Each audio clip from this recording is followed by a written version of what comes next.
Welcome to Book Club The Yappening, a podcast where we discuss every and all things we've read and some of us haven't read, in a safe place where we can yap about life in general. In the description, you'll find links to our Fable, Instagram, and Discord accounts. Please follow for more yapping in different styles. For a warning, we will 100% be spoiling this book, so please pause, go read, and come back to yap. I'm going to pop in here. Future Nick here. Content warnings. Gore, murder, violence, domestic abuse, child abuse, drug abuse, homophobia, which I don't fully remember, suicidal thoughts, and addiction. The homophobia. And I would say torture. Yeah. Torture. Oh, 100% torture. I'm going to say torture. Yeah, gore, torture. Gore, torture? Torture? Torture? Oh my god, torture. Oh my god, torture. Alright. Tell me you're a millennial without telling me you're a millennial. Oh, we're starting now? Yeah. Okay. She's like, oh, we're doing it. Okay. What are we doing? Podcast? What's that in here? I know. Who is that? Okay, so we are live for the first time. So, of course, again, we restart the tech issues because we're live and we're trying to figure out how to set up each mic so that it's isolated. That's going to happen in the future. We tried for hours. Nick tried for hours. Nick's great. Yeah, he's the best. Woo! He's the best. So, today's episode is, first of all, Merry Holiday. Yeah. It's going to be our final episode of the year. Happy Yappa Days. Happy Yappa Days! Yes! And a happy Yapsa and happy Yapka? Yapka? Hana Yap? Happy Honda Days. Honda Days, yes. And happy Yuletide. Happy Yuletide. Yap Tide. Oh my god, Nick's like, but the yap, guys. But the puns. Branding. But the puns. And to give name to the visuals, I am Jessy. That's Brittney. And my name has been said before. Nick? Yeah. We don't know who he is. He just came into the house, actually. I need no introduction. And what's the gnome's name? Noma. Noma. And her voluptuous Noma. beard. Noma, and then Fawn, And then Ho. and then And Ho. Yeah.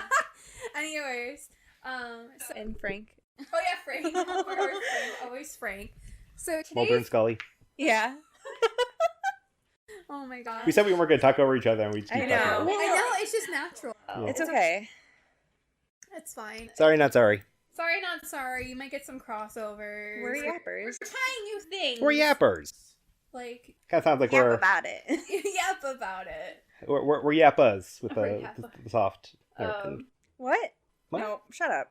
Oh, You're doing too much. we can use that word. Cut. Bleep. Yeah, well, we'll cut that. No, we can't bleep that because that sounds even worse. You're Oh, right. shit, but bleeping it would be funny. Like, what did they say? Nope. You'll never know. Today's episode. Welcome back. Yeah, welcome back. I'm back on focus. So today's episode is about Krampus the Yule Krampus, Lord. Yule Lord. Okay, so it's Krampus by Brom. We decided to read another Brom book. Me and Brittney read it. Nick, did you? Yeah. listen to it? He started it last and finished it first. Oh shit. Okay. That's why I said we really just went last in, first out, because he started last, you started first, you finished last, he finished first. Oh my god. Well, and I started listening to the audiobook, and at some point it skipped ahead to where Brittney was at, and I didn't even pay attention. So I'm like, we were using the same Audible, so it Right. kept like pulling our chapters. It skipped chapters. And I'm like, seems like kind of a jump, and I'm not quite sure. Maybe there's gonna be a flashback to the the middle. So what happened? Oh my And God. no, I started 3/4 of the way through, and then listened to the first 3/4. It was a whole journey for you. It really was. It was like a Quentin Tarantino movie. We'll probably talk about it. Just it's a little bit part of his lore, but do we want to talk about who Krampus was? Yeah. I don't. So I'll do because I don't know Krampus in real life. So Krampus He's a good guy. is sort of like a Germanic, like Santa adjacent type moment. But essentially he has a sack for naughty children, and he will whip them if they misbehave, I suppose, with like sticks, reeds, whatever. Like, at least as like that's my American knowledge of it. I know that it's Germanic in origin. And I know that he has a naughty child sack because He takes his neck, his kid- back, his naughty child sack. he kidnaps the naughtiest of children. Yeah. And Santa just gives them coal. So I mean, Yeah, Santa's like the nicer, like good more cop, bad child cop. friendly. Dude, if I have a child, Krampus. I mean, yeah. Fear of Krampus got into my child. Also, the like Krampus like parades and shit, those are frightening. Is it real? Yeah, and like I believe Germany. I think there's actually one that happens in Michigan because I know Michigan. Obviously, there's a lot of like German folks that have settled here. But Smash cut. no, there's like a parade where people like basically cosplay as Krampus and they like walk and then they like fucking heckle and stuff with like the people standing there watching it. But like some of the costumes are so crazy and it happens like at night. I want to go. Yeah, It's anywhere from like coloring their faces and putting like fake beards on to kind of like imitate fur to full on. I want to be a lady Krampus. yeah. I'm sure You there steal are. one and beat the No, shit I'm out of pretty them. sure I've definitely seen some lady crampi. Crampi? The plural. Yeah, and that was really close to something else. I feel like Krampus is usually akin to like a goat, not so much in like a satanic sense, but just maybe it's part of like the Germanic lore that I'm not entirely aware of. Yeah, I don't know like the deep lore. I actually also went down a bit of a rabbit hole to see if he is tied into like the Norse mythology, and basically he is, but because of Brom.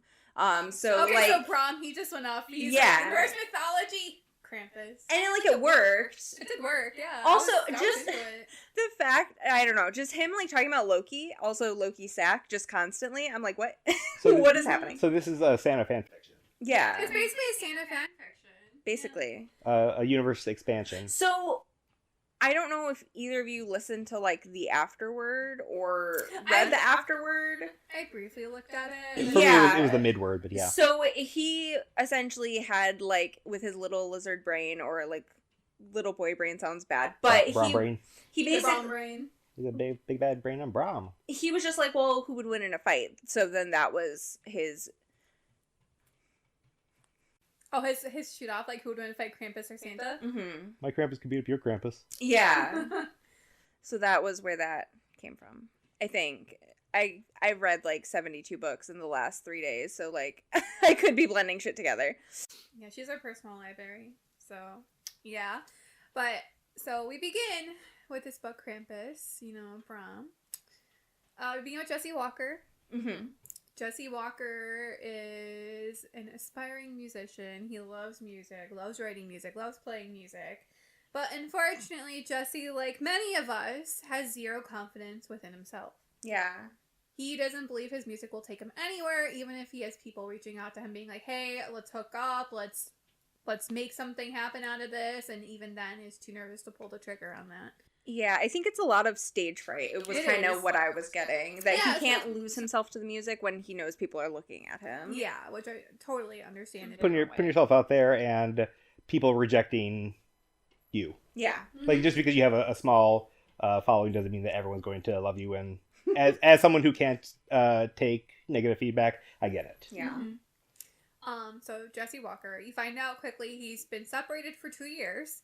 He's been living in a rundown trailer park, and he pulls up after one late night, singing at a bar, and he's just watching, like, cause they're all decorated for Christmas. I think it's like right after Christmas, like it's like it is somewhere like either on the day or after Christmas that he's just staring at his trailer, hating his life, and there's.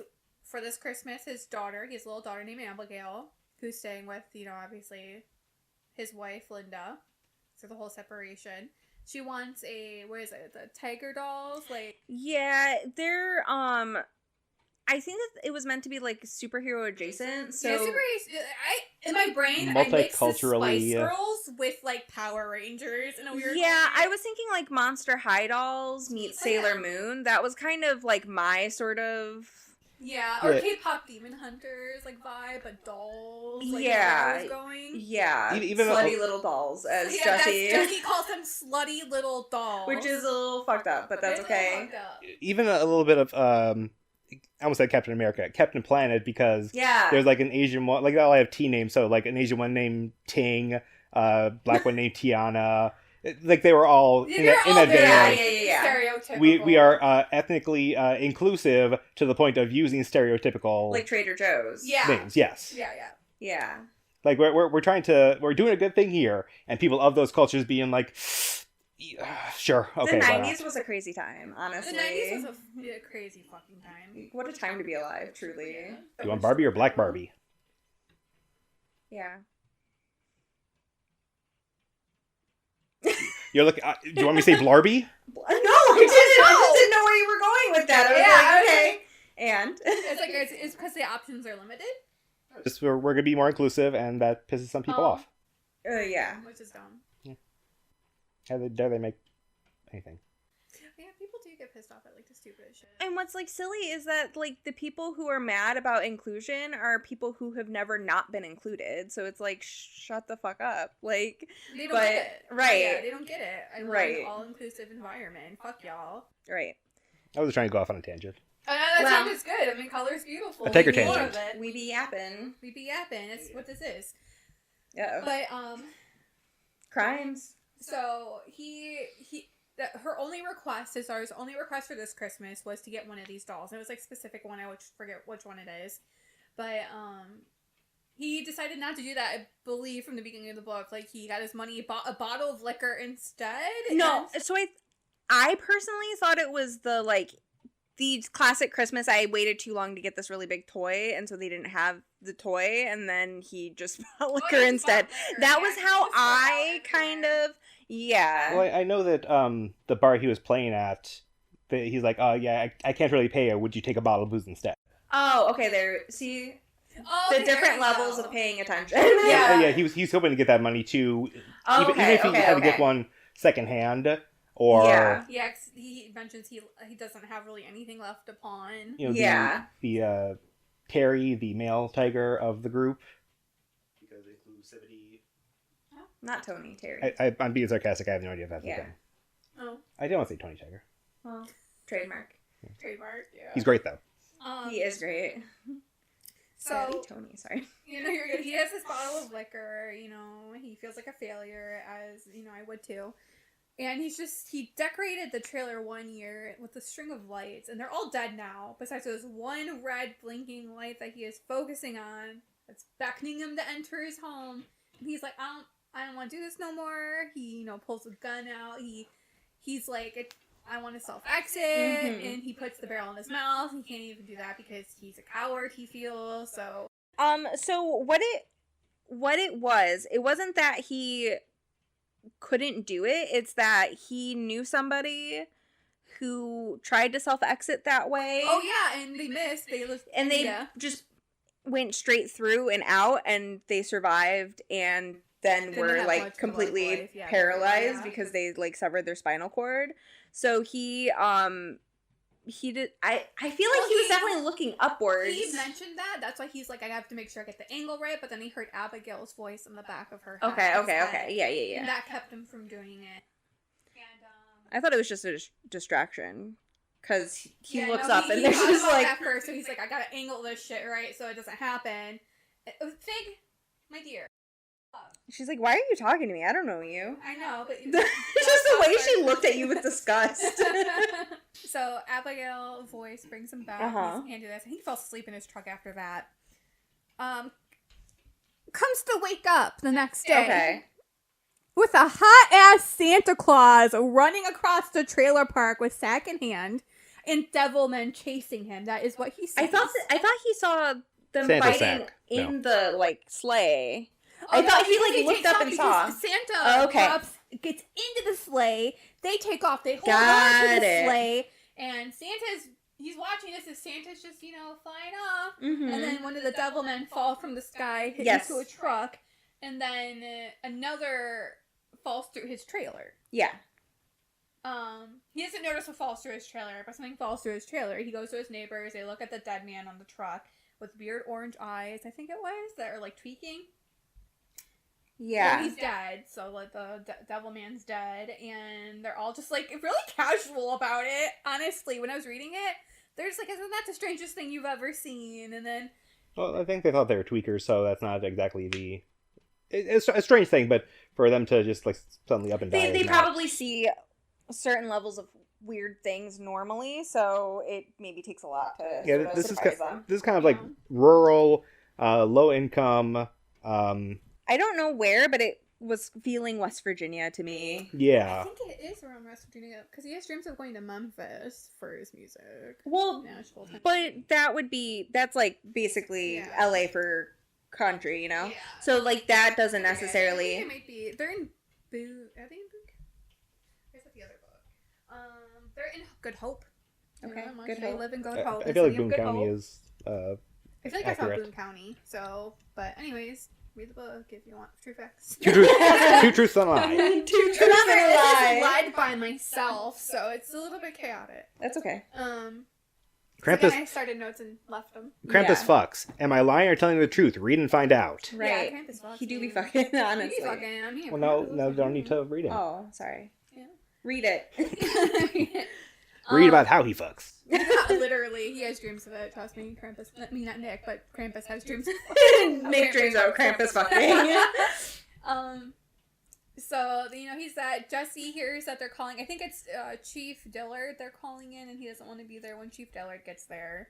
So he runs into his trailer, finds the Santa sack that fell through his trailer, and he just looks at it for a minute, decides to stick his arm in, and there's nothing in it besides for, like, this black swirling mist. And I forget how he does it, but I still think he has Abigail in his mind, so he puts his hand through the sack and pulls out this box. He notices it's exactly the doll that his daughter wanted. And he's like, oh shit, magic. So he imagines all of them, gets them all out. So he gets the whole collection of these dolls that his daughter wants. And he's like, great, I'm not a failure this year. And then he's like, okay, money. If I could do this, I want money. So he tries to pull out money, and it's all toy money. Like, everything that he's imagining pulling out is toys. Then he gets a grand idea. Okay, well, if it's all toys, he starts pulling out PlayStation. Yeah. And, like, honestly... That's a smart idea because hustle. You could flip them. So he pulls out a bunch of PlayStations to sell. So it seems like this bag just makes whatever you want, but it's only made for toys. That is so far what they think. Or Jessy thinks.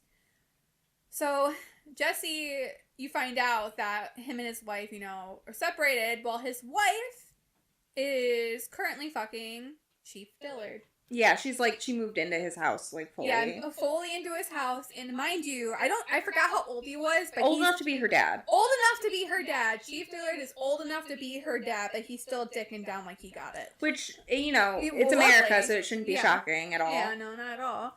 So, he doesn't really want to go over there, really, to see Dillard, but he wants to fight Dillard, basically, because they're not divorced yet, they're separated, and he's like, no man should be, messing with another man's wife, no matter what. But you come to find out, after Jessy goes to Linda's mother's house to see if they're there, but is immediately confirmed that they're at Dillard's, Jessy's a soft heart. Like, there's no real fight in him. Like, she's like, Jessy, you're too kind. We all know you want to talk big, but you ain't gonna back it up because you're too nice. So, Jessy's like, yeah, whatever. Still goes over to Dillard's house, finds Linda there. Dillard's not there yet because he's checking out the shit at the trailer park. Linda doesn't want him there. She's speaking very, like, I'm an abused wife locked in a house situation. That's how she's kind of... She keeps basically telling him he needs to go before Dillard gets there. And so Dillard obviously is the police chief, and Jessy has a bit of a morally gray background, so he has had run-ins with the police, but her telling him to leave just felt more so like she was afraid of what was going to happen between her and Dillard if Dillard came home and saw Jessy there. It's not for you, it's for my safety. Like, she also seemed, like, nervous, and that was a little bit of a red flag, obviously. Yeah, and that's where we get the hint that some people rumor that Chief Dillard killed his ex-wife, Ellen. And that's where a lot of the speculation and worry comes to be around. Because as of right now, as far as we know, like, as you go through the book, Chief Dillard's not that bad of a guy at face value until you find out more. I mean, ACAB, because but... like when I was like going through the book, like he didn't get really hard with Linda until towards the end. Because he wanted to not be the way that he was before. He was trying hard. But... And that's fair, but he's also, like, absolutely fucking heinous to Jessy. Like, he's heinous. He's an awful man. He is evil. Right. You find out that the chief of police is covering up a ton of crime in Good Hope. Mm-hmm. So you come to find that out later. So, hi, baby. Cat break. She's like, you smell. Thank you. So he's there with Linda, wants to see Abigail. Linda tells him to leave. He's like, no, I want to see my daughter. Their commotion causes Abigail to be like, is that Daddy? And so Abigail comes out. He gets the gifts for her. And then immediately Linda's like, honey, go inside with your toys. And she does. And Linda's like, where'd you steal this from? Yeah. The immediate thought was, where did you get the money for this? You stole it. Did you steal it? Like, you don't want that kind of trouble. And then the Santa puns begin. Like, say I got it from my friend Santa Claus, or I got it from Santa Sack. Like, the very true puns begin. Right. And basically he says he didn't steal them. So then she's, like, mad because she's like, cool, you had all of this extra cash and you paid for fucking toys. Like, you could have spent that on any number of things that could have actually been useful and helpful, but you bought a bunch of toys instead. I felt like a not winning situation for him. Right. No matter what he Definitely. did, it was not going to win. Right. So you can tell there's some built-up resentment there with Linda. But to make it clear, I think Linda left him because she didn't want to deal with him, like, with the father, essentially, that, like, played late into the nights at bars, barely made money, came home at, like, you know, the AM when they have a daughter to raise. The most encouraging she was you should get back into your music. You were so talented, you didn't strike while the iron was hot. Right. It's not that she has an issue with him being a musician. It's that he's not going all in on it, and then he's picking up money on the side by doing shady shit. And she's like, you could make something of yourself, and you're choosing not to. Yeah, she sees all of his potential and wants him to go for it. Like, most supportive woman ever for him. And she just doesn't see him taking himself and making something bigger for himself. He's fully capable of. So there's that. And then, so Dillard pulls up as he's having this ending conversation with Linda. And Dillard, like, he's like, I'm leaving. Dillard's like, no, I actually have to talk to you. And about the trailer park thing. And they get into, I'm not going to, like, fully describe what they're talking about because it's not, like, YouTube safe. But they do get into a heated conversation. He pulls his gun out, sets it on top of the car, and starts saying the most heinous shit about Linda to him, about what he's going to do to her when he takes her upstairs. Right. Dillard just very aggressively antagonizes Jessy. To get him to try to shoot him. Right. So that, like, he's trying to make a reason to arrest him, more or less. Yeah, arrest him or shoot him or kill him too. So. Right. Because he wants Jessy gone. He hates Jessy. He wants Jessy gone.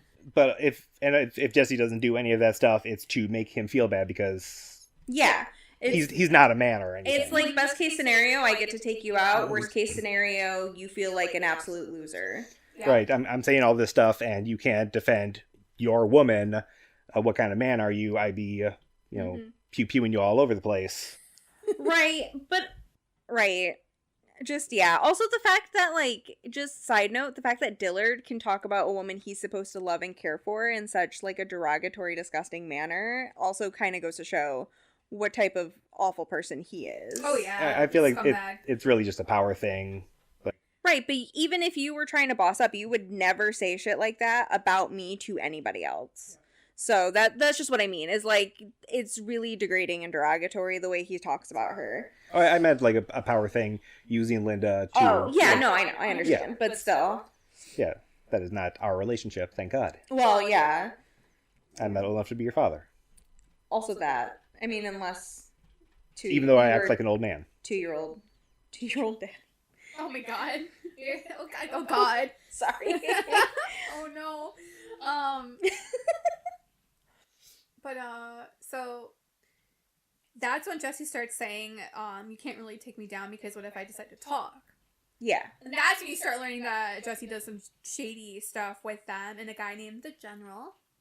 And the general, he pretty much deals in town. He deals drugs and weed. Does he do weed? He does weed, yes, because I know that was what Jessy had gotten picked up for previously, was like moving weed. But I do think that it was more so like meth. Yeah, and it's I think meth is the big one, but That's it's the really big just one. any drug you want, he can get. Yeah, so basically, like, the general is just sort of crime kingpin, and Jessy only dabbles and does small favors on the, like, lighter side of things. Like, he's not in it super deep, but he does know enough to be, like, theoretically dangerous to the whole organization type. Yeah, and that's when Dillard's like, you don't want to say something like that because we all know what the journal wants to do with people who pretty much like squeal. Right. And he's like, yeah, whatever. So Jessy leaves. He goes to the general to talk about pawning off these like PlayStations. First of all, I was like, why the fuck are you going straight to the general after talking about yapping? And then trying to make a deal with him. Like, you clearly hate these people. He seems just like very much like a desperate man right now. And the general has him pulled in. It was like, Dillard was telling me that you were talking about talking. And so they take his hand and they drill a hole through his hand between the bones with a drill, like a drill press, like one of those drill presses. And he's a guitar player, so that's major. It's a major, like, it's injury. It's a major injury, like, might never play again type thing. And let's talk about how he spends, like, pretty much the majority of the book with an untreated hand. Also, I yes. thought about that. I was like, his hand's been untreated this whole damn time. Right.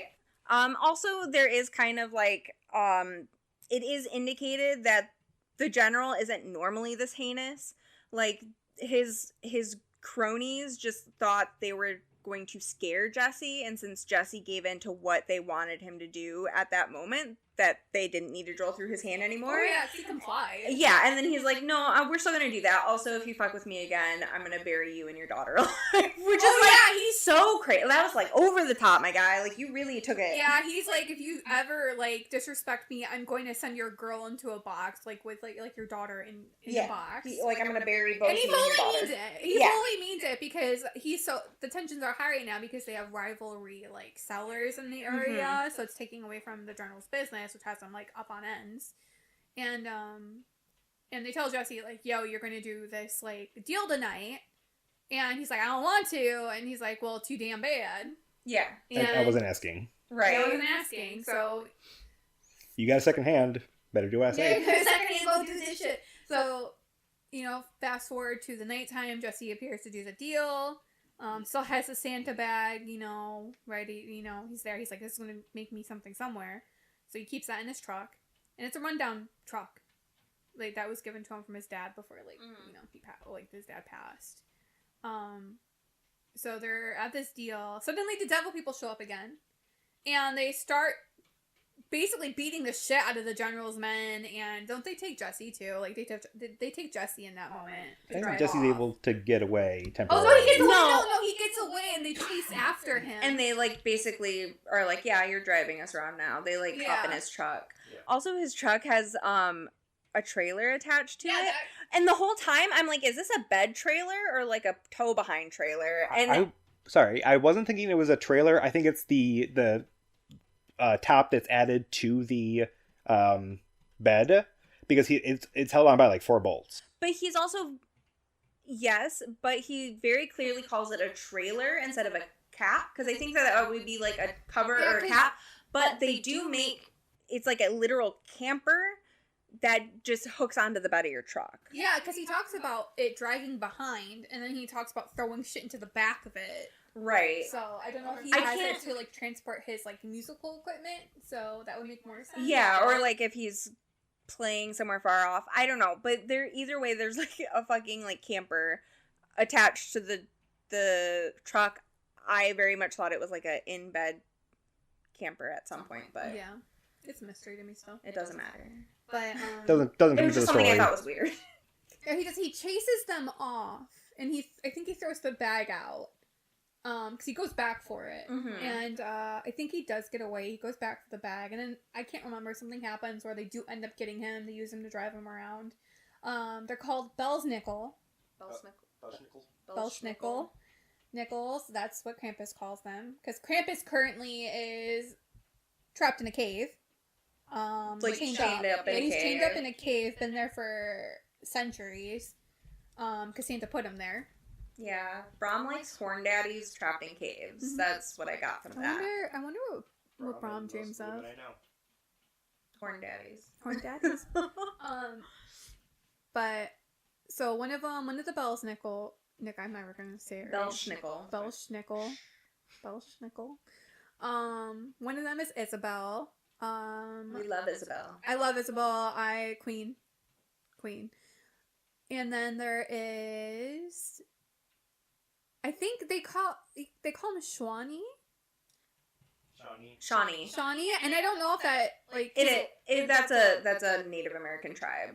okay. And Yeah, one of them doesn't talk very much. Yeah, there's like two of them. I thought. So and the Shawnee refuse to speak English. They can and they can understand I English, love but they that. refuse to speak it. I love that. But then the other Belschnickels, who are not part of that tribe, they don't speak Shawnee. So basically, the Shawnee can understand them, but refuse to respond in anything other than grunts and like charades. Which, like, I mean, go off, King. That's like totally that's Yeah. your prerogative. I get it. That's they fine. love Krampus. They knew Krampus from the old days. Like they were there when that was happening. Right. Which I love. Who are the brothers? Nippy and Whippy? Nippy and Whippy. Yeah, I think so. It's one of the things it's harder to take seriously because Krampus, the Yule Lord, and his Belschnickels, Isabel, Nippy, Whippy. Please we demand to be taken seriously. Right. And there's Vernon. Mm-hmm. Who Vernon. hates everything. I love Vernon. Actually. Yeah. He's a sarcastic king. Not everybody wanted to be a Belschnickel. And then the Belschnickels were humans at one point. Yeah, and it's very vampire-esque where like he bites you to change you and gives you his blood. And you have to serve him. You have to serve him, and you have to do what he says. They're basically sired to him.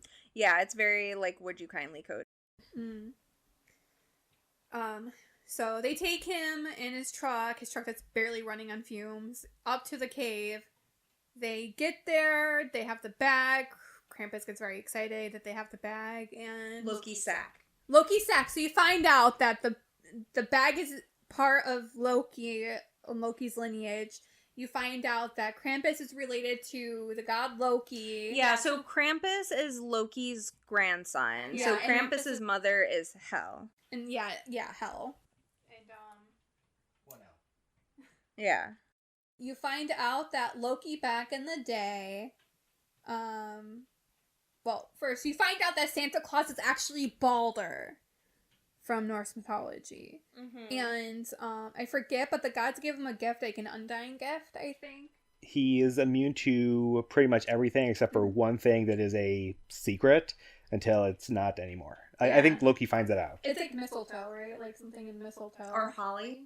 holly, but It was an arrow made from like some sort of Christmas plant that wasn't a poinsettia. yeah, and then someone kills Balder with it. Balder gets reincarnated into a form on the human plane, and he takes the name Santa Claus after heavily betraying Krampus. I don't know, it's weird because when they both tell their stories, it's like they both see each other as evil, like that. Yeah, but I also get where both of them are coming from. Like, I don't necessarily think one is more right or one is more wrong. I think it's very equal. I do think that Balder acted like a fuckhead. Like, the way he treated Krampus was completely unfucking necessary, Yeah. in my opinion. Like, parading him through the streets and making a mockery of him is crazy. Like, that is not appropriate at all. But... Yeah. Especially after Krampus took pity on him Right. after his so- fall. Right. Originally, Krampus found Balder, took pity on him because he felt bad that his grandfather had basically killed him, Mm-hmm. and took him in And fed imprisoned him, yeah. imprisoned him, took him in, fed him, everything, was trying to keep because it seems in a lot of Brom's worlds, and it's in a lot of other things too, where as time goes on, people start forgetting the old gods, which makes them disappear, because belief is everything. Right. So that's why when he decided to take the name Santa Claus, he knew he would live on. But then also by shaming Krampus and making him nothing more than a joke would slowly ruin the memory of Krampus, so he would Right. disappear. So that's why he kind of did that. They both were kind of shitty, whatever. But Santa Claus is kind of hot. Yeah, I'm just gonna say, big beard, muscles, giving daddy energy. Giving daddy energy. Very much daddy energy. I was thinking a lot about just, he became Santa Claus and, like, was trying to reform his ways. Oh, yeah. Right. Like, at least he's trying. Because Mulder was originally very giving and kind and wanting to uplift the community, and somewhere along the way, this vanity got a hold of him. Yeah. Yeah, and then so this new life, he's able to try to wash away the vanity and to actually just be giving, but at the same time, he does love the praise of seeing Santa Claus on, like, Coke cans, or seeing Santa Claus stuff, or Christmas trees and all that. There's some vanity there.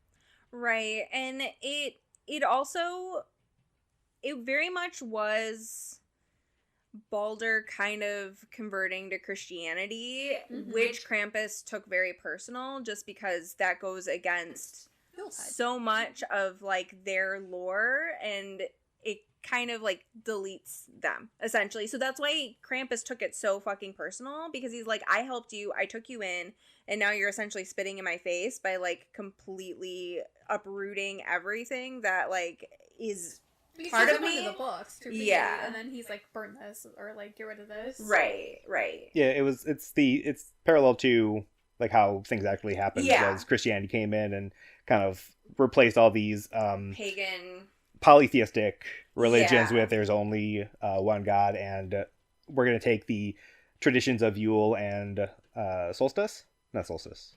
Samhain? No. Oh. There's another one. We're going to take some of the traditions and just make them ours now. Like, putting a tree up and a lot of the, like, the holly and mistletoe and stuff. Right. Or because of old religious ways. Ornaments and... Yeah. Krampus does get out. He finds his key in Loki's sack, which... Saturnalia, okay. What's that? Oh, the other holiday I'm thinking of, like... like, one's pagan, one is Norse, something like that.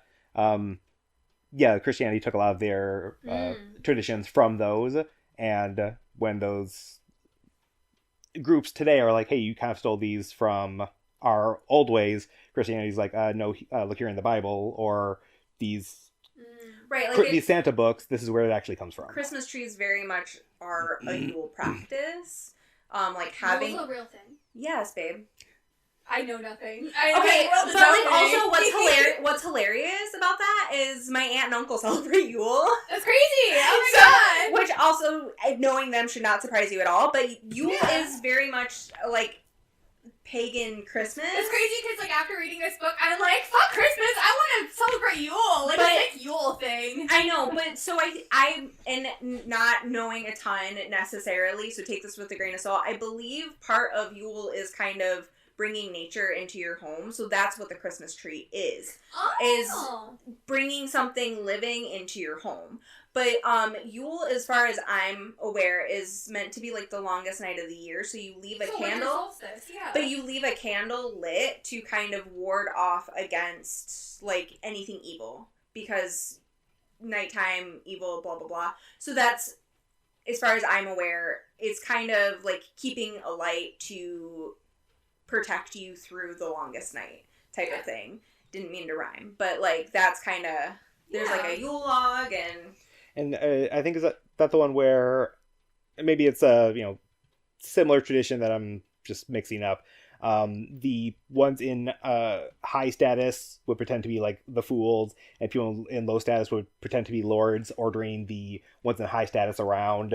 It's like the one day a year where like it's opposite day pretty much. Oh, I don't necessarily know that one off the top of my head. I don't know what it is, but I know it's mentioned, and it kind of mixes Norse mythology and a lot of stuff in there. Yeah. And it may be more the Saturnalia, but it's just like a festival of like drinking and feasting and partying, and I think there's probably some like orgies pretty much, but it gets turned into just utter debauchery.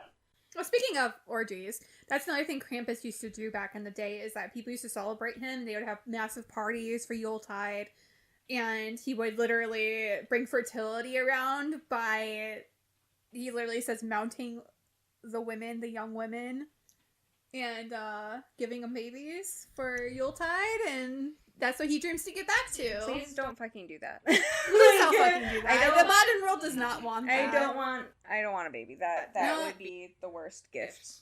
No, give me a cat or dog. Sweet puppies. But yeah, so he gets free, and his goal is to reignite Yuletide over Mhm. Christmas. He hates Christmas. You want to send him off, mention Christmas, mention Santa Claus, like anything Right. you want, like that will. Show will him an happen. ornament. Man has fucking Mhm. beef with ornaments. Yep, and so Krampus has to regain his strength. He's coming out of the cave after centuries. He's feeling just fine. Mhm. Yeah, he's like curled up, hugging the sack on the bed of like Jesse's truck, Right. just muttering to himself. And Also, side note, Santa's sack is formerly Loki's sack, and Santa did some sort of blood magic to change it to only bring toys. However, it used to essentially be like a portal. it's a door.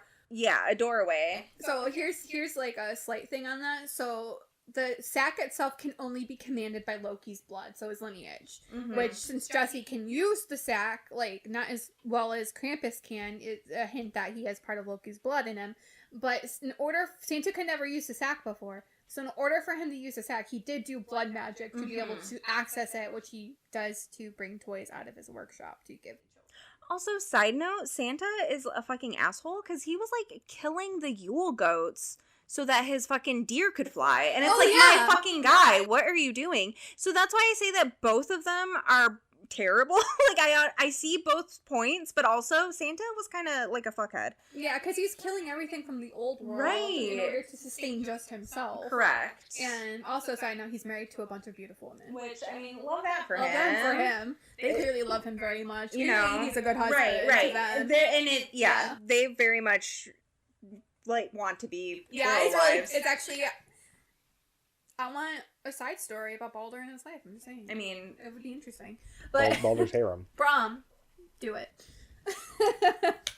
But so yeah, so a bunch of blood magic in order to be able to use the sack, and it's a portal. So for example, if you want to steal money from like a bank or something, you imagine the bank or where it is. It's better if you've seen it, if you have like. Yeah, a it's better memory. if you've seen you it. have to picture an item that you know is Yeah. there. Yeah, and then the more you know of the place, the better, because it just brings your mind there. So your hand goes through. Well, it's not just magic where your hand is invisible. The other side, if somebody is there, they can see your hand. Right. So they just see this astral plane hand just coming through the air. It's portals. It's portals, basically. Like and- the game portals. Yeah, it's literally like portals. So you can be pulled through, too. So he warns you, wherever you stick your hand, you could be pulled through. So just be careful. Or your arm could be severed. Like, all the crazy shit. Mm-hmm. So, warns him there. So, they still take Jessy. Jessy's their personal chauffeur at this point. And I forget what they do in between, but Santa had hold of Frecky, and it's the wolves of the sun and the moon. They're mates. And Yes. Also, fuckhead for the fucking wolves, which I know you're going to get to. yeah. But essentially, the Belschnickels are, not only is Santa hot on their trail, but Santa has, like, big-ass birds that are, like, following them. Are they two ravens or two crows? I forget. There's, like, they're actually... No, It it's had- two, because they're also, like, from the Yes. old world. I would assume it has to be a raven, because I feel like those are a lot bigger than crows, Mhm. but... Yeah, and Jessy shoots them down, because they are the eyes of Santa. They're leading Santa to Yes. them, because he's still hot on their trail. So he shoots them down. Krampus is very sad, because it has to be done, but he doesn't Yeah. want any of the old world to continue dying.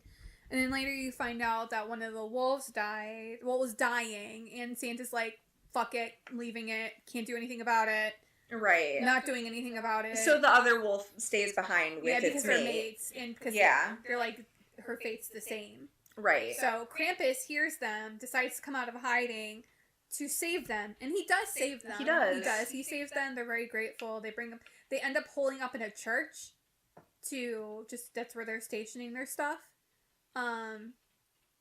they this is where Jessy and like Krampus start bonding a little bit because Jessy wants to fuck over the general, and so they use the bag to steal everything out of the general safe because they need money, they need guns. Like Krampus promises, since Jesse's helping, that he'll help him save Linda and Abigail from Dillard.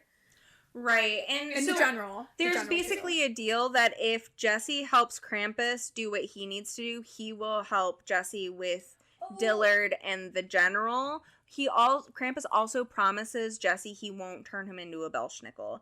But he keeps thinking in his mind, like, this man would be a fucking bomb-ass killer Belschnickel. Like, he's feisty. Like, I want him type of thing. So I was, like, shipping them for a moment. Right. Like, Jessy, get it with, like, fucking Krampus. Right. But Krampus has promised Jessy that he will not turn him into a Belschnickel, at least without consent.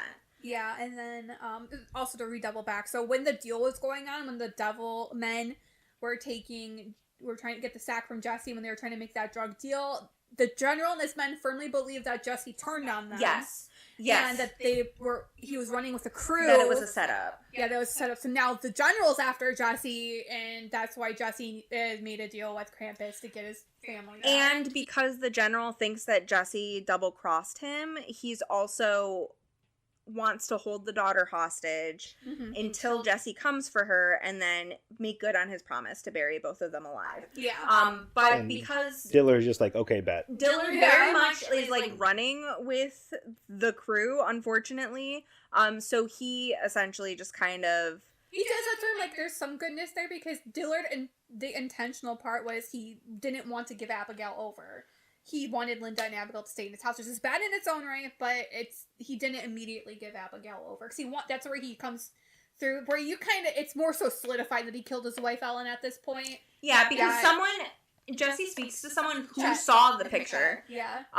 Yeah, at some point, Dillard took a photo of what he did to his wife, and he kept that photo, and he had shown it to someone. So Jessy knows where that photo is. And his wife is just missing. Like, no one knows that she's dead. She, Yeah, Where did she ran went? off, Yeah, that's what they say. essentially. But there's proof that she is dead, and he had something to do with it because he held onto the photo. Yeah, because, Chief doesn't realize that collecting trophies is probably a bad thing. Because of, like, just how Southern this is, and the fact that we watched Oh Brother Where Art Thou last year, I just kept thinking run oft. RUNNOFT. Sorry, but it's a good movie. Okay. I'll show it to you one day. What? But yeah, just, she run oft. Yeah, so that's there. And then Linda's also getting kind of concerned because he takes her keys so she can't leave. Oh, and wait. So I'm fixing something. how Dillard plays off to keep the girls in the house, he goes up to Linda and he tells her Jessy has had like this whole mental break, and he said he's going to kill you, he's going to kill Abigail, he's going to kill himself. He's like really fucking dangerous. He has a gun. He's looking for you guys. I have to keep you safe. You have to stay inside the house. So and then he also like convinces Linda's mother the same thing. So Jessy knows that his ladies are being held hostage, but Dillard is telling them that Jessy wants to hurt them.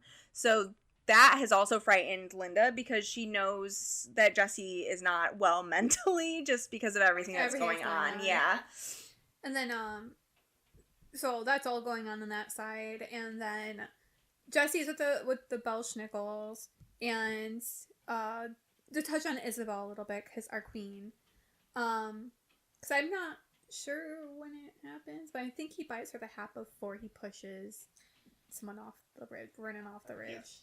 Yeah. So Isabel, I don't fully know the conversation that happened between them, but I do know that he assumed that she was a male, and she confirms, like, I'm not a dude.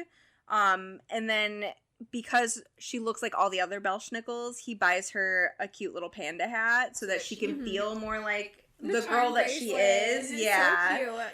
Yeah, because she was turned in like the 50s or something like that. No, she was turned in Vietnam. Okay. Yeah, because But she has remained a teenager. She was 16. Like since so she she's was been 16. 16 since then, and she's kind of looking into at the gas station seeing all these tchotchkes, they aren't, as Belschnickels, they're not allowed to like be seen or Yeah, that's one of the rules Krampus put on them. yeah. So she's like, hey, like these are cool things, but I could never have these things. I could never be seen getting them, procuring them.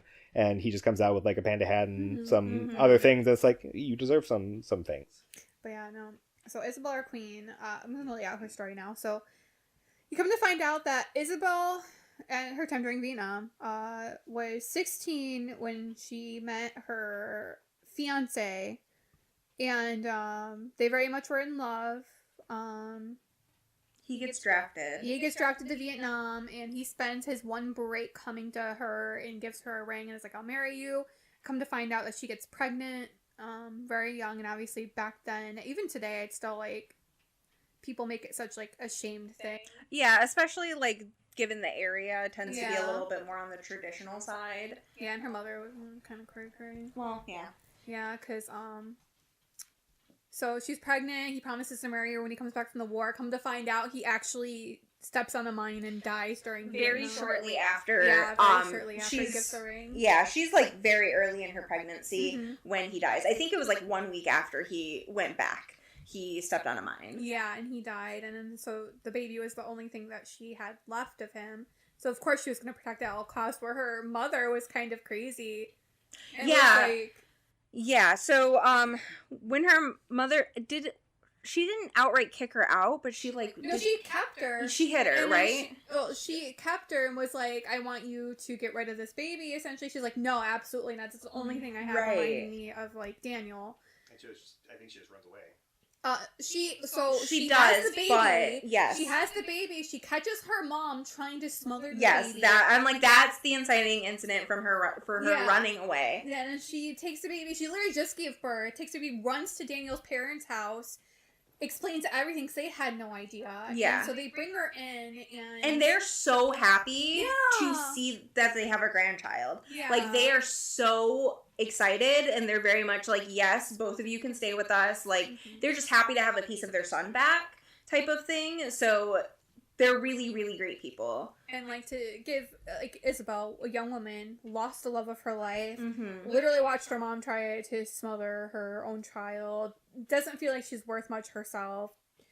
She ends up finding a cliff and also tries to self-exit, and she fails at it. She does jump, but she is pretty much paralyzed besides for her right arm. And Shawnee, or one of the Shawnee, find her and bring her back, and then Yes. Krampus turns her into a Belschnickel to save her, essentially. Yeah, and then commands her not to go see her son again. Right. So she brings the baby. They're excited.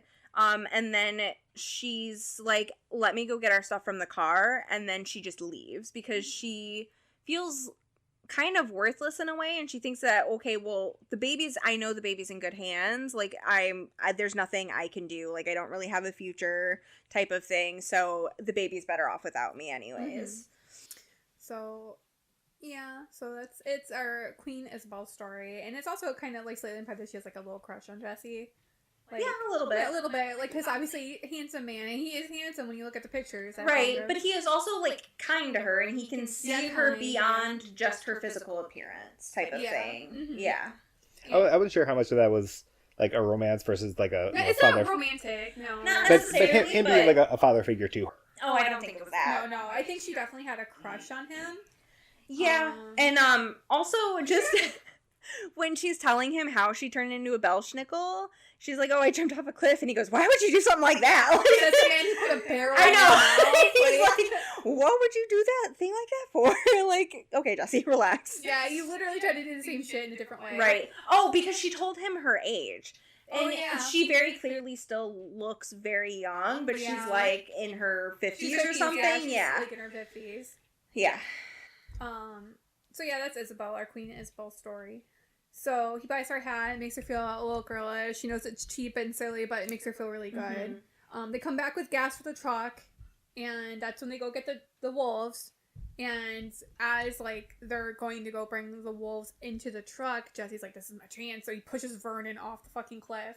Because he's not gonna die. He feels bad doing it. Right, but he knows he's not. Yeah. He'll hurt him, but he'll recover quickly. Yeah, so he gets in the truck, gets some of the shit that he needs, and then he runs off to Dillard's house to grab Linda and Abigail. This is Dillard's perfect chance because the general's looking for him, so he calls Chet and some other dude over, I can't remember his name, to come get him. And he uses Linda as kind of like bait to calm him down and to disarm him, and Jessy does do that because he thinks Dillard's not there. So Dillard comes in, knocks him down, the boys come get him, Linda's like, fuck you, like they're going to kill him, like you pretty much killed him. Right, so Dillard is basically like, Linda, I gotta take him out, and she's like, you can't, like, please let me talk him down, and then you can take him in, that's fine, but like, don't hurt him, give me a chance to like, talk him down. And then Dillard, like, very much goes back on his word, obviously, and that's kind of when the sort of things start to crack for her, like the rose-colored glass. Yeah, like she's very much seeing the man who killed Ellen. Mm-hmm. And that's when he gets physical with her too, because she's arguing, so he backhands the shit out of her. Abigail tries to run to her dad. He grabs her hair like really violently and shoves them in the basement and locks them in the basement so that Jessy can be dragged off. And then, Dillard's like, I just for your own sake. Like, I'm sorry I had to escalate to there. And even in his head, he's like, man, I just wanted to be better. I guess I'm not, whatever. Yeah, he very much gives her, like, I'm the man of the house. What I say goes. You're my woman. You listen to me type of thing. And, which is just, like, fucking awful and shitty anyways, but. So this happens. So Jessy gets dragged off to the generals. And the general's like, how the fuck did you steal? Oh! Side note, we have to deviate back. So, one of the reasons why Krampus loves Jessy is because they somehow got a cow for Krampus to eat, because he's, like, reviving himself off of blood and, like, raw meat. And Jessy's like, hey, after stealing all the stuff from, like, the general's safe, he's like... Can you eat that cow head? Yeah, like, this cow head, like, things go back in? Like, can we put things in? He's like, absolutely. And so they take the cow head and they put it in the vault for him to find. Yes. After he steals everything. So, that happens. And so General's pissed off. He's like, where's my shit? Where's my $40,000? Where's my cocaine? Like, where's everything? And they tie him up, and they're pretty much torturing him. They, like, severely torturing him. Like, Nail with a nail gun. Nail gun. Like, He's, like, nailing up his arm. Yeah, he's basically like, Jessy, I'm going to give you one chance to tell me how you got into my safe without ever opening the safe, because I'm the only person who knows the code. I have a camera on the safe. You didn't even come in. I need to know how you did this, and you have one chance to tell me. I'm going to kill you either way, but I can either do it quick or I can do it slow type of thing. Mm-hmm. And Jesse's like, well, fuck, because, like, I can't tell him how I did it because he's not going to believe me anyway.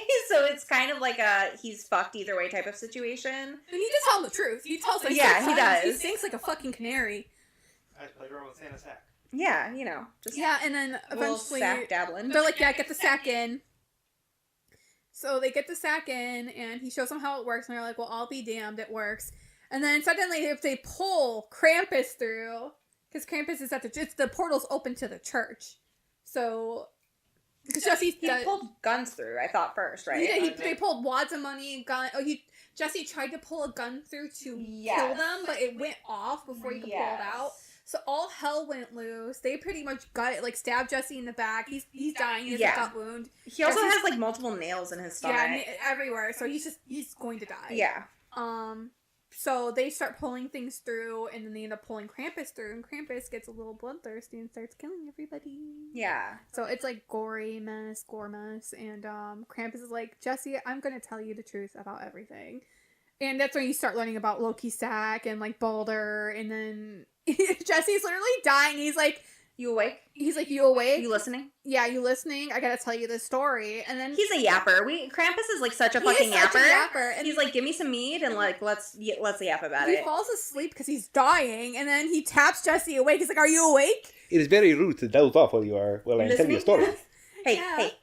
And then when Jessy have some cocaine. Wake up. Yeah, he does turn Jessy into a Bellsnickel at that point. Yes. He's like, I will, like, so you want to be there when I kill Dillard. So the reason he is able to turn Jessy into a Belschnickel is because Jessy broke his side of the oath first by running off. Like, he didn't help Krampus like he said he would, so Krampus is like, cool, I have bet.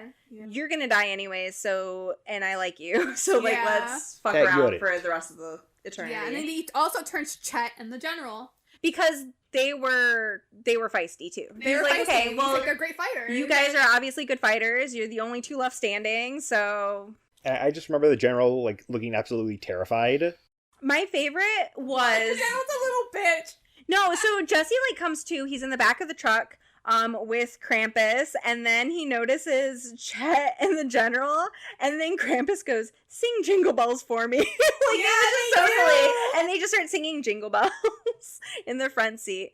Oh my god, and that's when they start, like, what did they do first? They go, okay, so with all of them there, he finally makes a portal into Santa Claus's workshop, Mhm. and then they get into, like, an epic, like, hot man War. fight, yeah, and he does end up beheading Santa Claus with the spear that he found, like Loki's spear or whatever that they made with the Arrow, spear, Yeah, whatever. whatever. And the it workshop is. wasn't at the North Pole. It was... It was like In Italy, because Yeah. Boulder doesn't like the cold. yeah, so it was like on the beach. It was beautiful. So they basically, Krampus and everybody go through the Santa sack by picturing Santa's sleigh, and so then they come out in the stables essentially, and then the two wolves stay behind to guard the sack. Yeah, and then so they behead him. They take his head with them, and you know they burn everything down. That's when we find out about the blood sacrifices, and you know whatever.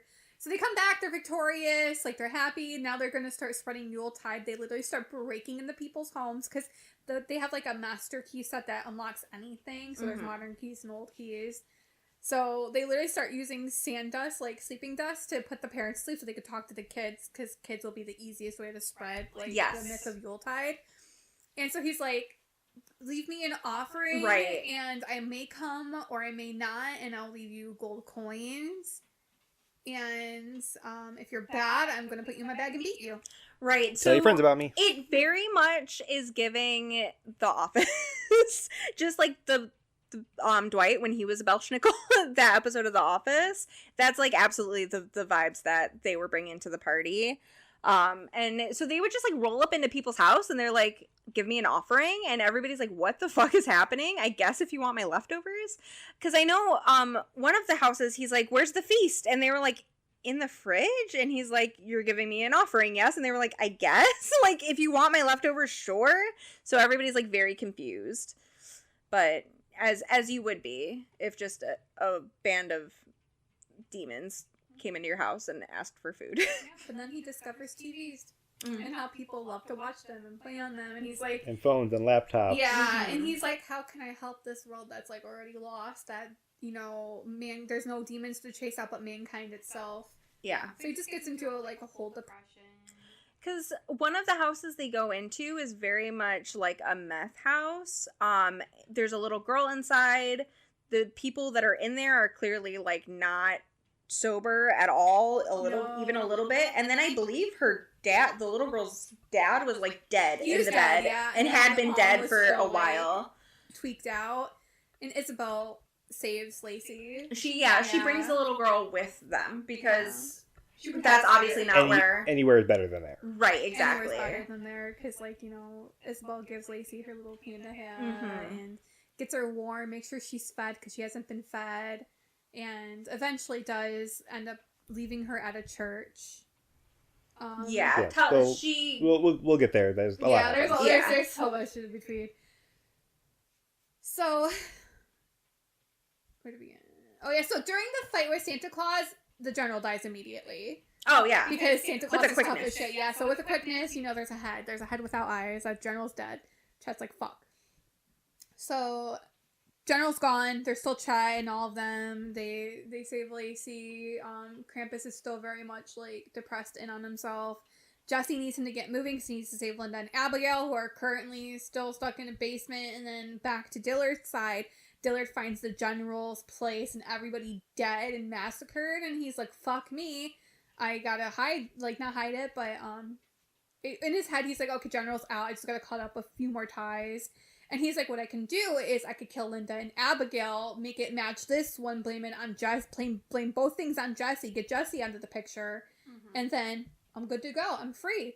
And so he goes back to the house, like, he grabs stuff from Jesse's truck to incriminate him at his like own hair place. and Yeah, stuff. hair, like a ball. He grabbed a ball peen hammer, which I watched a podcast about someone talking about a killer that would kill people with a ball peen hammer. And I'm like, you probably watched that when you were reading that or some shit like that. So he gets to the house. Him and Linda argue a little bit, and he goes into the bathroom to take off all his clothes. Mm-hmm. He's like, I will shower after I kill them. He's just saying, like, they're meat now. This has to be done. Turn off your emotions. Like, I'll forget her as soon as, like, it's over because I don't even love her as much as I loved Ellen. Mm-hmm. He still has, like, he doesn't super like them, but he still has to psych himself up to murder. Yeah. And so Right. It took me a minute because I forgot he took off all of his clothes Right. to go murder them. So at the end, I realized he was fully naked trying to kill them. And, like, Linda is just in the kitchen making a grilled cheese sandwich for Abby. I feel like that always comes up as grilled cheese, especially because Lacey's mom is like, Lacey, come on over here. I'll make you grilled cheese. When they're It like, happens. this girl hasn't eaten in days. When you're But like, writing... it's always grilled cheese, Yeah. and like that's totally fine. Grilled cheeses are awesome. Yeah. It was just funny. There's like it always comes down to grilled cheese. Well, because I feel like a loaf of bread and some, like, Kraft singles is Oh, definitely yeah. something that's going to be in, like, most households. Yeah. Yeah. Like, even, like, lower income ones. Even like writing in general though, because I'll know when I'm writing and I take a break, I will actually add the same thing in over. So I'm wondering if you just didn't catch that he added 2 grilled cheese. Maybe, I don't know. But it's grilled cheese. It's great. But so she hates him. Like, she's a fighter. Like, Linda's a fighter. And she slaps him with like the grease. She like throws the fucking greasy pan into his face. Yeah, and she fights for her life. She ends up getting into the basement and locking herself up into, like, basically a bomb shelter thing. So he's like, fuck, I can't get in there. It locks from the inside. So he's like, and he's getting a call about the church incident. Because while this is happening, they're dropping off Lacey at the church to try to get, like, nice ladies to take her in. And, They're seen. they're seen, so they're all crowding there trying to, because Isabel looks like they're being reported all over the news. Oh, yes. Break-ins. Yeah. So they're reporting that, like, that a bunch of tweakers are breaking into people's homes without, like, taking anything, but just kind of terrorizing everybody. Yeah. And leaving gold coins. behind. Yeah. for Like, their and kids. they're not round. I think they're like triangles or something, but they're gold coins. Or they're gold coins with triangles on them, something like that. But they're worth a lot of money. Oh Like, yeah, 'cause they're worth solid so gold. much money. Like, they're Yeah. solid gold, and gold's worth a lot these days. And so the kids are on the news being like, yeah, Krampus, he gave us these coins. We have coins. Yeah. Yeah, and kids start leaving, like, suckers in their shoes. Yeah, Oh, like yeah. that very night, you know, the night that the news broadcast it, people are already like, I want this Krampus coming to my house and Yeah. leaving him offerings and stuff, and he's like, it's Well, working. It's also, they don't want to be in sacks. Like, they're also like, wanna be in shit, I don't want to get whipped in a sack. So, yeah. Gold coins getting whipped. I mean, some people, that's your thing. Well, you know. Bad as a child, good as an adult. And then, so I forget what happens, but Krampus, like, he really is angry. So this is where Krampus is still angry. And he's getting sick of this church and this Christmas bullshit, and he walks in, he causes havoc, he's basically assaulting the priest, and they Throwing ornaments. yeah, and eventually the flames go, like, the church goes up in flames because some of the candles hitting the, like, not fire-coated curtains or whatever. And so the church goes up in flames. The general gets a call not the general, Dillard gets a call on his police phone as he's trying to murder Linda that this is happening and he has to come. He's like, fuck, I have to do this. So he barricades, He locks the basement. He puts something in front of the Yeah, storm I cellar forget what door. it was. Fridge or a freezer. Yeah. Oh yeah, chest freezer. So he pushes that so they can't get out so he can deal with them later. So he goes And then he there. locks the thing, Yeah. too. So he goes there. He goes to deal with the fire. And then at the same time, after Lacey's there, I think they're still trying to do, like, Krampus is still really depressed. They go back home. And then Jessy starts antagonizing him, going like, ho, ho, ho, or whatever. Yeah. And, maybe that was during all of that. I don't know. But he eventually gets Krampus out. I think that's when the church thing happened. But then later, Krampus comes to find out that people are leaving. That's when he finds out about the suckers and the shoes, and he's like, let's go, man. People are believing in me. This is great. Like, he's really excited. And he's back on his, his path. So they end up going to this random bar on the outskirts to celebrate because it's been, like, a good day. Because they go to a bunch of houses. Like, he's getting tributes. Like, he's super excited. So they have this massive, like, orgy party at this bar. He buys it out with gold coins. This, like, the bar owner, he's like, I'm about to go out of business. I'm getting half the normal people I normally get. And so he comes in, shows them gold coins. Like, Jessy shows them gold coins. They buy out the bar. And then they have, like, the greatest fucking time. And then Jessy actually sings for the first time. He performs. He performs, and everybody loved it. And he felt something within himself, and he loved it. Because Krampus this whole time is, like, really trying to hype up Jessy. Like, you have music in your heart. Like, you tell stories through music. Like, that is your soul. If you let it go, then you might as well be dead, sort of thing. I love it. So Jessy does something great. They all literally get drunk, have orgy, people wake up naked, like, they get up and leave that day, because he promises Jessy, like, Jessy, if you sing for me, I will, when we're done with this, literally go and deal with Dillard. Right, because when he initially turned Jessy, he was like, you help me kill Santa, if you do a good job, I'll help you with Dillard, maybe, if I feel like it. Yeah, it takes a long time to get to that point. But then, Krampus has been dropping a little bit of hints that his time is running short.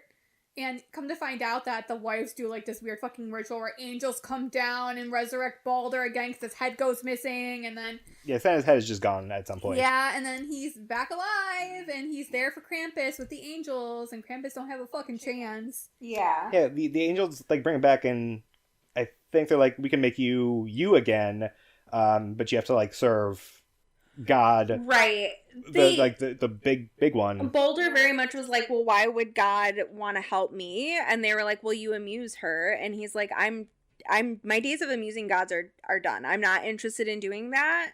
And then they're like, cool, fuck off then. And then he's like, okay, fine. He's like, never mind, I don't want you serious. Yeah, like, I don't want to be a mortal man. Yeah, you don't get to be immortal and all this stuff. And he's like, I kind of love my immortality, so fine, I'll do it. Fine. I like being worshipful. Oh man, working one day a year or one night a year. Oh, it's just the worst. Right. Unlimited milk and cookies. Also, here's a thing that I think is maybe slightly a plot hole unless I missed something. But, like, when we first meet Santa in the beginning of the book, when he's just rolling around looking for his sack, he, like, bumps into a priest. And the priest is, like, pissy about Santa. Like, you're taking away what this holiday should be about. He does do that, yeah. But Santa kind of says something to himself, like, serving God, whether you want to or not, type of thing. So it almost felt like he was enslaved at that point. And I was like, okay, cool, want to hear this. And then that didn't really, unless I just misunderstood what was. I feel like that moment was when Krampus stole the priest and was arguing about him. And then he's like, well, Santa just takes away from stuff. And Krampus is like, I couldn't agree more. That's the one thing we agree on.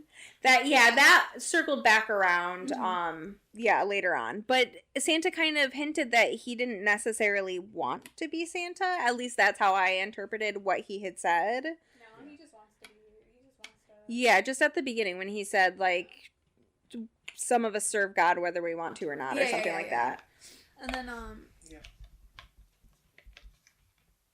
so before Balder comes to base, he does kill Krampus. Before he comes to do that, Krampus told them he was going to give them, like, he told Jessy he was going to give them all choice if they wanted to become human again or Belschnickel or stay that way. And he proves it by taking his blood back from Jessy, and Jessy will become human again slowly. And he's like, I want you to face Dillard as you are. And so he sends Jessy off in his truck because, or what, I don't know, he just sends him off. And I feel like Santa shows up and he's like, Jessy, get out of here, go do He does. He gives him the sack, tells him to burn it or destroy it, whatever he has to do. Don't give the sack to Santa. And so Santa ends up killing Balder, and Santa kills Krampus. Sorry, Balder kills Krampus. And we barely brought them up, but either Whippy or Nippy die. It's like rock, paper, scissors, Krampus, Santa, or Balder. Yeah. Yeah, some of them, they do die, unfortunately. And If they'll live, that's what's important. Yeah, Jessy ends up going to Dillard's house, worried because the house is like, looks like there's been a struggle. Yeah, there's clearly been a struggle. He finds him in the basement, though, works on getting him out of there, and then Dillard catches them at home, holds them to gunpoint. Jesse's like, you don't want to do this, essentially. My men are out there, very convincing. Like, they'll come in here and kill you like they did with the general. Like, just chill for a minute. And I forget. Oh, wait. What happened? So, he does get Dillard down. Like, he ties him up, but I forget. Oh, he shoots the sleeping dust into his face. And so that knocks him out. And then he shoves Dillard into the Santa bag, into hell, because it's open to hell right now, like into the underworld, because that's where the coins are. So you can hear the voices of the dead, like a very chilly, unnatural feeling when you put your arm in there. If you get lost there, you're going to be chased by the souls of the dead for the rest of your life until you die and join them in their, like, dead choir, like, voices. So he shoves Dillard through that, so he's in hell, tied up. Oh, no, he's not tied up because he tried to climb the mountain of coins to reach the portal, and it's a mountain of coins, so he keeps falling back down. I thought he was, like, tied up. I think he was tied up. He woke up tied up, and Jessy let him loose to shove him in the sack. Okay. Well, so he's in... There's no question. He does leave Jessy finds the picture and leaves everything in the middle of, like, the floor where you can see where clearly she died, so that people know that Dillard did kill his wife, even though he's gone. He ends up saving them. He gets them to... He gets Linda and Abigail to go to Linda's mother's house. He goes back with his truck and finds Krampus dead with the others. Well, Isabel's still alive, and Vernon's long gone. Chet's long gone. And I don't know if they ever mention what happened with Chet. I don't remember anything about Chet's after story. I think Jessy said he probably just fucked off to Mexico. Oh, yeah, he fucked off to Mexico or somewhere. Because that's one of those lines that's repeated. Like, yeah, that if you want to run away, you gotta go to Mexico. Yeah. If you want to escape the general, yeah. Yeah, Dillard says to Jessy, like, go to Mexico. Jessy's like, if I grab Abigail, I can make it to Mexico. So it's just get over the border. Yeah, because Jessy's plan was to essentially do the final drug run, but then not bring the money back, and then just go get Abigail and fuck off. And yeah, because it was like $4,000 or something, which is... Yeah, that was his original plan. But, so he goes back. Isabel's alive. Vernon's gone. I don't know the name of the one that stays. But one of the Belschnickels decides to stay as a human to guard the cave. Because they bury Krampus and his brother there. And he's like, I have no place in this world. I'm from the old world. Like, I will just remain here. And protect. Yeah. And that's just what he wants to do. So they do it. Isabel ends up going to another church, I believe. She goes to the church that her son grew up in and either attends or is in the choir of. And he's like 40 now, and she wants to meet him. Yeah, and I wish I knew how that conversation went. Yeah, no, but it's assumed it all went well for them. Yeah, Jessy hangs out outside the church, and after like an hour, she hasn't come back out. So he's like, "I must have guess gone she's good. good." Must have gone good. I'm gone now. Right. It kind of like Doctor Who when Rory and Amy's son just shows up to his grandpa's house, and it's With like, a letter. "Oh, you're like half my age." Yeah. Yeah, that's what it's planning to do. Yeah, I'm your mother. Are you even like 21 yet? Sorta. If Daniel's parents are still alive, though, which I'm assuming they could be, they may be able to back her up. They would be able to back it up because they would see her exactly as she was. So yeah, so it would be a lot of explaining to do, but if they remember, because like they only met her the once, if she shows up like 40 years later. I remember the daughter or the woman of your son's child. I feel like you would be able to recognize her. Yes, only briefly seeing her. However, that is kind of one of those like really big emotional moments. Sure. So it's likely just very much burned into their brain. Yeah, because she showed him the ring when she first dropped off the baby. Right. And then she still has that ring around her neck. So there's that. Plus, just grandparents have that like, or parents have that sense of like, this is my child. I know in my heart. I see them, and. But so Jessy ends up going back to Linda and being like, hey, I'm going to go pursue my dreams. Because he has the money still. Like, he has the money. He gives Isabel some of the money so she's not out dry. He gives her like $20,000.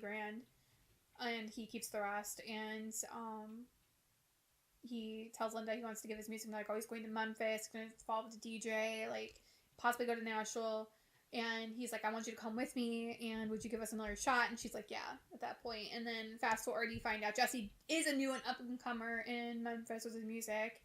Or Nashville, they do distinctly say Nashville. And he comes back to that one bar that they partied in, and they celebrate Yuletide, and people still leave gifts for Krampus out the next year later, and then it's kind of hinted at that his spirit is still living on because you could hear his laughter. I was thinking he may have come back somehow. Right, because if belief is what gives them power, then theoretically the fact that this town where he is still celebrating Yule and still honoring him would perhaps bring him back to some extent. Yeah, that's the closest thing to, like, it's not a plot hole, it's just like something that doesn't quite add up, but it's a good ending. Yeah. Because, like, Santa... It is what you believe. A happy ending, yeah. Enough people believe in Santa, like, you think that would have Side note. worked with him, like, he would have just come back immediately because children, Santa. But whatever. Again, not important. No, side note. So I forgot this. So Krampus told him to fucking burn the bag, right? He just gives it to Santa. Santa comes for the bag. He's like, I just want the bag. I just want to spread my joy. He just gives him the bag. Well, I mean, what's the point anyway? He's not really doing anything bad with the bag, to be honest. I think Jessy kind of sees that, like, there is no good or bad in this scenario. But also not destroying kids, right? Because if without a bag, Santa can't do his Santa thing, so that inherently is hurting all of the children who celebrate Christmas around the world, right? So that it's still just spread good. Yeah. But that is Krampus. I definitely say give it a read. But here's my side thoughts. When I was reading this book, I'm like, people had such a hard time believing Santa Claus was real or like any of the shit that was going on.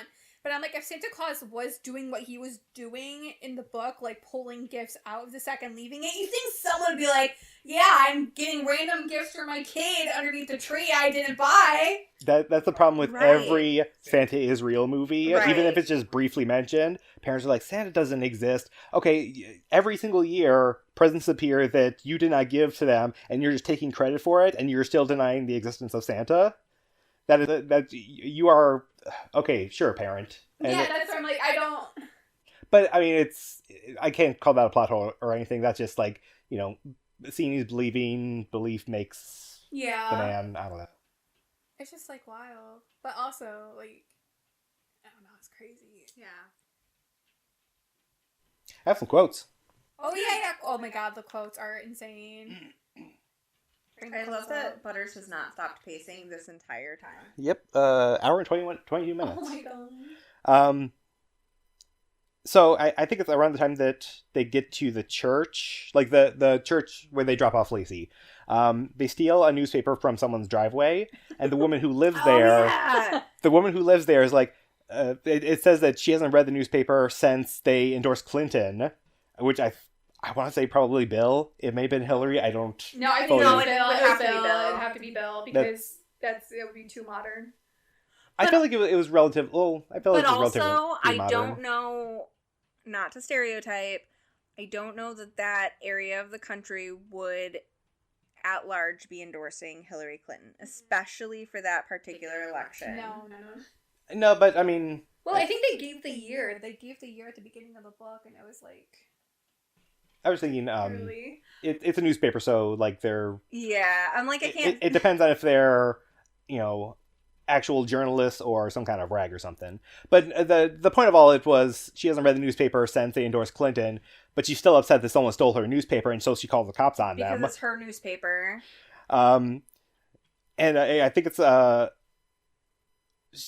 They get to the church, and Krampus is causing a ruckus. The priest is yelling that he's a devil and all this stuff.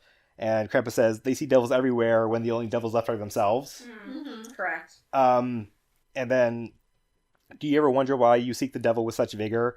Because you cannot face your own wickedness. The truth is there. The truth is there's no devil making you torture, rape, murder, or sodomize one another, or making you destroy the very land that feeds you. Mm-hmm. There's only you, so look at yourself, or you are the only devil in this room. And, like, part of what why Krampus wants to, like, bring Yule back, not just for his own vanity, but, like, to help Mother Earth rejuvenate. Oh, yeah, because after their party at the bar, the snow melted away and flowers bloomed. Yeah. I wanted to bring that up at one point, was just traveling through, I think in the back of the truck or something, he's like, hey, stop for a second. What's going over there? Mining and deforestation. They're, like, destroying the earth for what? For, you know, its resources so people can use them, which obviously Krampus sees as, you know, a horrible crime. Which debatably is, Yeah, know. like, yeah. To some extent. Like, you can't just take everything.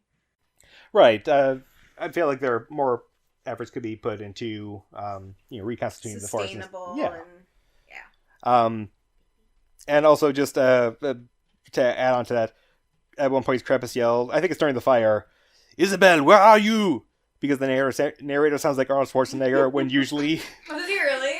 Usually he sounds like What We Do in the Shadows, but during that he sounds, "Isabel, where are you?" Yeah. Other than that, he's, It's great. Santa Claus. Yeah, I don't listen to audiobooks often, so... I won't play it on here, but afterwards I'll play at least the snippet of the opening, Oh my because God. I was like, what? I'm in. Like, locked and loaded, let's go.